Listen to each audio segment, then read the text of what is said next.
في سلسله منتجات مش واخده حقها، قررت ان انا اعمل معاكم سلسله جديده هي منتجات مش واخده حقها، بتكون منتجات افكتيف جدا وحلوه جدا وسعرها حلو، وفي نفس الوقت مش واخده حقها على السوشيال ميديا ان هي تعمل لها ضجه كفايه.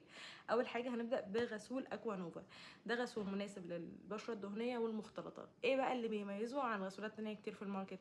اول حاجه في ساليسيليك اسيد ونياسيناميد وزيت شجره الشاي، وفي فيتامين اي واي وسي، فده تحفه، وفي زبده شيا، وفي كمان الكوجيك اسيد. الكوجيك اسيد ده اكتر حاجه بتفتح التصبغات. اول حاجه الغسول اصلا خطير، ريحته حلوه جدا، ريحته حلوه جدا وكمان ملمسه حلو قوي على البشره، مش ريحته وحشه خالص، لا ريحته حلوه وملمسه حلو قوي على البشره.